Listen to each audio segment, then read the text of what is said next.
Il y a des adultes qui n'ont jamais vraiment eu le droit d'être des enfants, pas parce qu'ils ont manqué de jouets ou de sorties, mais parce que très tôt, quelque chose dans leur environnement leur a demandé de grandir avant l'heure. Et si aujourd'hui tu te retrouves à peiner à te reposer, à ressentir une culpabilité permanente quand tu fais quelque chose juste pour toi, ou à avoir l'impression de ne jamais vraiment être à ta place, ce que tu vas entendre dans les prochaines minutes pourrait tout changer dans ta façon de te comprendre.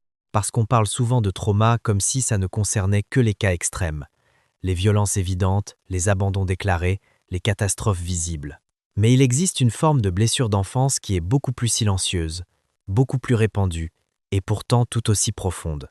Une blessure qui ne laisse pas de marque physique, mais qui remodèle complètement la manière dont un adulte se perçoit, aime, travaille et vit. C'est ce qu'on va explorer aujourd'hui. Pourquoi certains d'entre nous ont perdu leur enfance, pas à cause d'un événement unique et dramatique, mais à travers quelque chose de plus subtil, de plus insidieux. Et surtout, comment cette perte continue d'agir sur qui tu es aujourd'hui, des années après. Pour comprendre ce mécanisme, il faut d'abord saisir ce qu'est réellement l'enfance sur le plan psychologique. L'enfance, ce n'est pas juste une période de temps, c'est un espace de sécurité, un espace où l'enfant est censé explorer le monde sans avoir à en porter le poids, où il peut faire des erreurs sans conséquences existentielles, où il peut ressentir sans devoir gérer, où ses besoins ont le droit d'exister. Les neurosciences nous montrent quelque chose de fondamental. Le cerveau d'un enfant est en construction permanente. Il est dans une phase de plasticité maximale. Et pendant cette phase, ce que l'enfant vit ne fait pas que remplir sa mémoire, ça forge littéralement l'architecture de son cerveau. Les connexions qui se créent pendant l'enfance vont définir les schémas de pensée, les réponses émotionnelles et les comportements relationnels de l'adulte qu'il deviendra. Alors quand cet espace de sécurité est compromis, quand l'enfant doit quitter ce rôle d'enfant avant d'être prêt, quelque chose se passe au niveau neurologique. Le système nerveux s'adapte, et cette adaptation, aussi brillante qu'elle soit à court terme pour survivre, laisse des traces durables. Parlons maintenant de ce que les psychologues appellent la parentification. C'est l'un des phénomènes les plus courants et les moins nommés dans l'histoire de beaucoup d'adultes. La parentification, c'est quand un enfant est amené parfois sans que personne s'en rende compte à jouer le rôle d'un parent. Pas forcément en changeant des couches ou en faisant la cuisine, même si ça arrive, mais en devenant le soutien émotionnel de son propre père ou de sa propre mère. En devenant le confident, le médiateur, le stabilisateur, l'enfant qui perçoit la tension dans la maison et qui va tout faire pour la désamorcer, l'enfant qui apprend à ne pas pleurer parce que maman est déjà débordée, l'enfant qui range ses propres besoins dans un tiroir parce qu'il sent confusément que ce n'est pas le moment, que ça n'est jamais vraiment le moment. Prends Camille. Elle a grandi dans une famille où son père était souvent absent pas physiquement, mais émotionnellement. Sa mère traversait des périodes de dépression. Et Camille, dès l'âge de 7 ou 8 ans, a commencé à surveiller l'humeur de sa mère avec une précision presque clinique. Elle savait exactement quand faire des blagues pour alléger l'atmosphère, quand se faire toute petite pour ne pas rajouter de pression, quand s'asseoir à côté d'elle et lui tenir la main sans poser de questions. Camille était brillante, empathique, hyper perceptive. Et tout le monde autour d'elle lui disait qu'elle était tellement mature pour son âge. Ce qu'on ne lui disait pas, c'est que cette maturité n'était pas un don, c'était une stratégie de survie. Aujourd'hui, Camille a 34 ans. Elle est épuisée en permanence sans vraiment savoir pourquoi. Dans ses relations, elle a l'habitude de prendre soin des autres avant de prendre soin d'elle-même. Quand quelqu'un qu'elle aime souffre, elle ressent une urgence presque physique de régler la situation. Et quand quelqu'un lui demande ce qu'elle veut, elle, ce qu'elle ressent, elle, il y a comme un blanc, un vide étrange. Parce que pendant des années, la question de ce qu'elle voulait n'avait tout simplement pas eu sa place. Ce que Camille vit, des millions de personnes le vivent, et la plupart n'ont jamais eu les mots pour le nommer. Il y a aussi ce qu'on appelle la parentification instrumentale, qui est légèrement différente. C'est quand l'enfant devient responsable de tâches pratiques qui dépassent son âge. L'aîné qui s'occupe de ses frères et sœurs, l'enfant qui fait les courses, qui gère les factures, qui traduit pour ses parents dans une langue qu'ils ne maîtrisent pas. Ces enfants deviennent des adultes avant l'heure d'une façon différente, ils apprennent la responsabilité, l'organisation, la gestion, et souvent on les félicite pour ça. Ce qui rend encore plus difficile de reconnaître plus tard que cette charge était trop lourde, trop tôt. Mais la parentification n'est pas la seule façon de perdre son enfance. Il y a d'autres formes, tout aussi répandues, tout aussi silencieuses. Il y a l'enfance dans un environnement imprévisible. Quand un des parents lutte avec l'alcool, la violence, des troubles de l'humeur non traités ou simplement une instabilité chronique.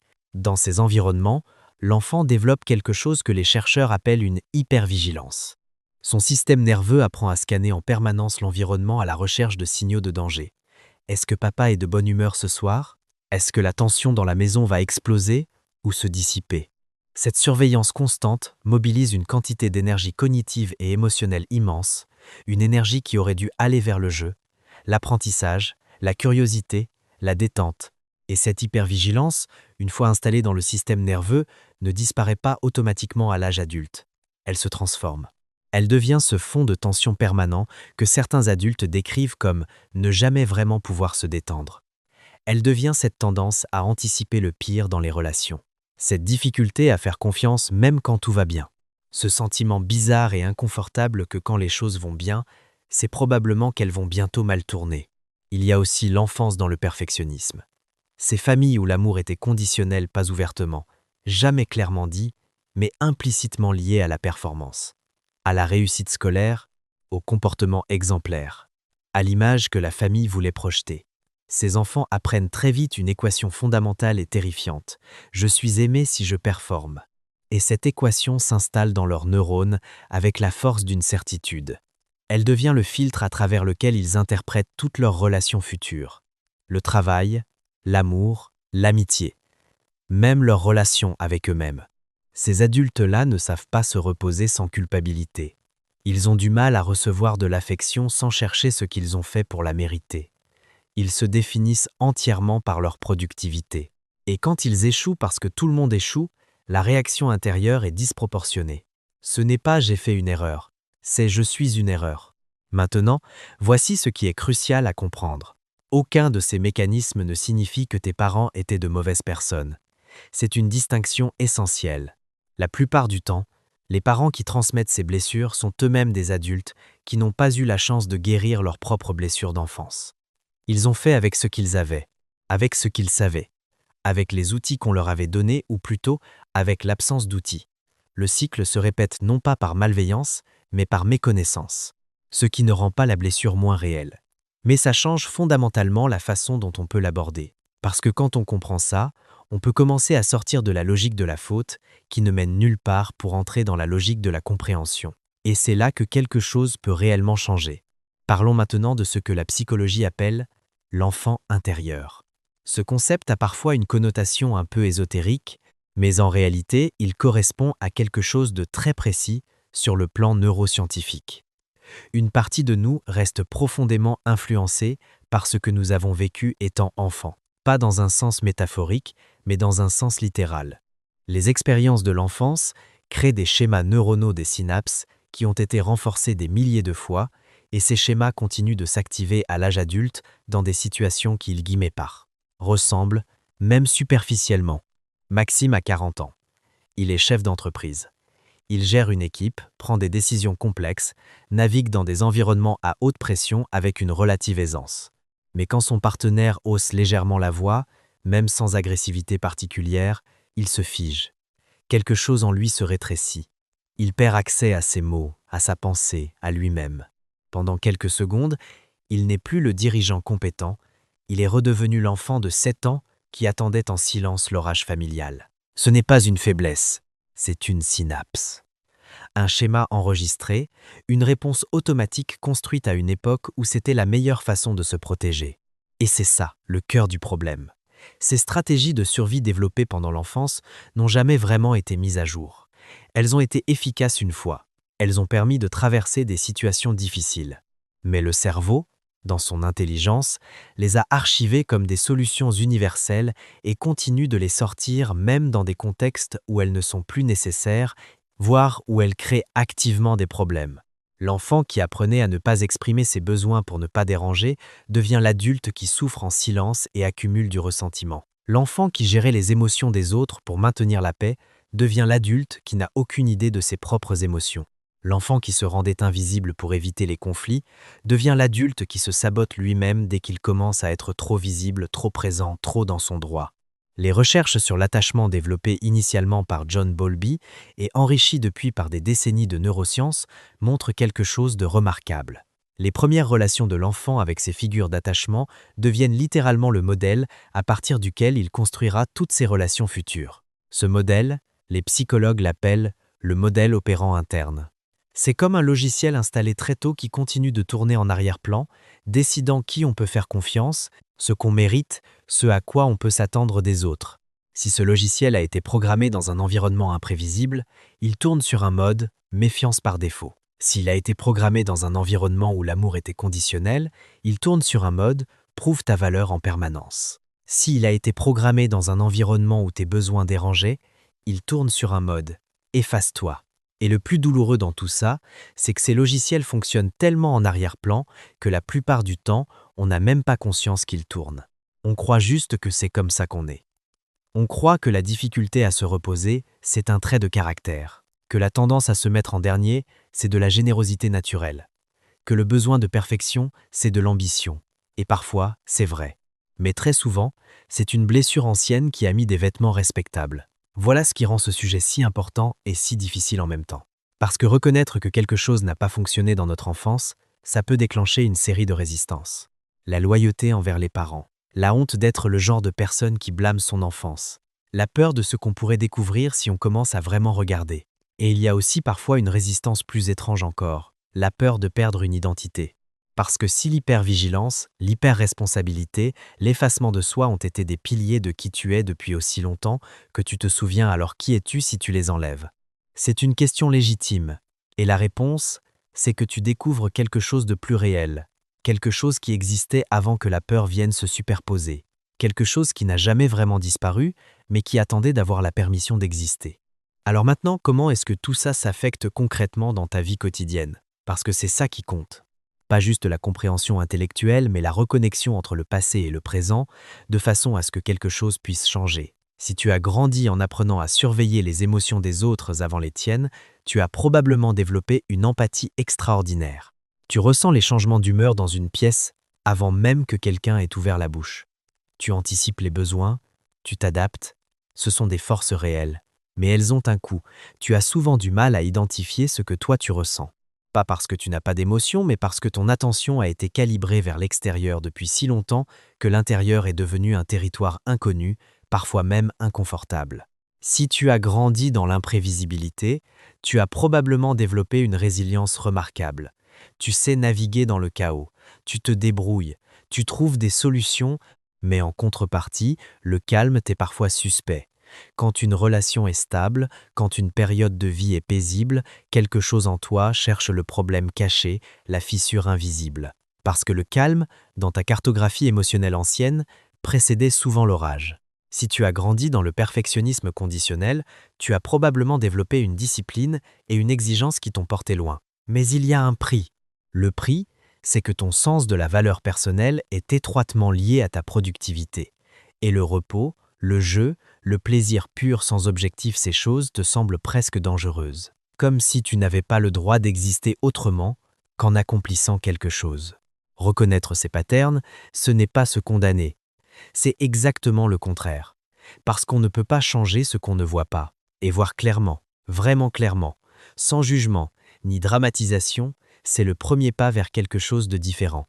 Les neurosciences de la neuroplasticité nous donnent quelque chose de précieux. La certitude que le cerveau adulte peut changer. Pas facilement, pas rapidement, mais profondément et durablement. Les synapses qui ont été renforcées pendant des années peuvent être affaiblies par le non-usage et remplacées par de nouvelles connexions. Ce n'est pas de la pensée positive, c'est de la biologie. Les études sur la thérapie, la pleine conscience, les expériences émotionnelles correctives montrent que le cerveau adulte reste beaucoup plus plastique qu'on ne le pensait il y a encore quelques décennies. Ce que ça signifie concrètement, c'est que si tu as grandi sans avoir vraiment le droit d'être un enfant, tu peux, maintenant, commencer à te donner certaines choses que cette enfance ne t'a pas données. Pas pour remonter dans le temps, pas pour rejouer ce qui ne peut pas être rejoué, mais pour offrir à la partie de toi qui n'a jamais reçu certains messages la sécurité, l'espace, la permission d'exister sans performer une nouvelle expérience, une expérience qui, répétée avec constance, commence à créer de nouvelles synapses, un nouveau logiciel. Ça commence par quelque chose qui peut sembler radical. Apprendre à avoir une relation avec tes propres besoins. Pas à les sacrifier immédiatement. Pas à les mettre en liste d'attente indéfinie, mais à les reconnaître comme légitimes, comme existants, comme méritant d'être pris en compte. C'est difficile quand on a passé des années à les traiter comme des inconvénients, mais c'est possible. Ça continue par apprendre à être présent à toi-même plutôt que perpétuellement en train de scanner l'environnement. Ça ressemble à quoi, concrètement? Ça ressemble à des pauses régulières pour se demander « Comment je me sens là maintenant ?» Non pas pour analyser, mais juste pour noter, juste pour être là. Ce simple acte de retourner l'attention vers l'intérieur répété régulièrement commence à reconfigurer le système nerveux qui a appris à regarder ailleurs. Ça passe aussi par revoir la façon dont tu te parles à toi-même quand tu fais des erreurs. Parce que la voix intérieure critique celle qui dit que tu n'es jamais assez, que tu aurais dû faire mieux, que tu n'as pas le droit d'être fier. Cette voix n'est pas la tienne originellement. C'est une voix que tu as intégrée, apprise, répétée au point de la confondre avec ta propre pensée. Et on peut apprendre à la reconnaître pour ce qu'elle est, une vieille protection, pas une vérité. Et puis, il y a quelque chose d'important à comprendre sur le deuil. Parce que reconnaître qu'on a perdu quelque chose dans l'enfance, ça demande du deuil. Un deuil réel. Pas une dramatisation, pas une complaisance, mais une reconnaissance honnête de ce qui aurait dû être et qui n'a pas été. Ce deuil-là, quand on lui donne de l'espace, quand on ne le fuit pas en restant perpétuellement occupé, quand on ne le noie pas dans la banalisation il se traverse, et de l'autre côté, il y a quelque chose de plus léger, une façon d'être moins alourdi par ce qu'on ne savait même pas qu'on portait. Si cette vidéo résonne en toi, écris simplement « Enfance » en commentaire. Ce simple mot aide énormément et montre que tu as vraiment compris de quoi on parle ici. Ce que je veux que tu retiennes, au fond, c'est ceci. Tu n'as pas choisi les circonstances dans lesquelles tu as grandi. Tu n'as pas choisi les outils que tu as dû développer pour traverser ce que tu as traversé. Ces outils t'ont servi. Ils t'ont permis d'arriver là où tu es aujourd'hui. Et maintenant, à l'âge adulte, tu as quelque chose que l'enfant que tu étais n'avait pas. Le choix, la conscience, la capacité de regarder ces vieux schémas et de décider, lentement, progressivement, ce que tu veux garder et ce que tu veux commencer à laisser aller. L'enfant qui était en toi et qui a dû grandir trop vite n'a pas besoin de ta pitié, il a besoin de ta reconnaissance. Et de ta permission, enfin, de ne plus porter ce qu'il a porté si longtemps sans le savoir. Tu peux être l'adulte qui lui offre ce que personne ne lui a offert à temps. La sécurité de ne pas tout devoir gérer seul, l'espace pour exister sans justification. Et la certitude, que ce soit la première fois ou la millième, que tu l'entends que tes besoins ont le droit d'exister, que tu as le droit d'exister, pleinement, sans condition. C'est peut être le travail le plus important que tu feras dans ta vie, et il commence exactement là où tu es, exactement comme tu es. Abonne-toi.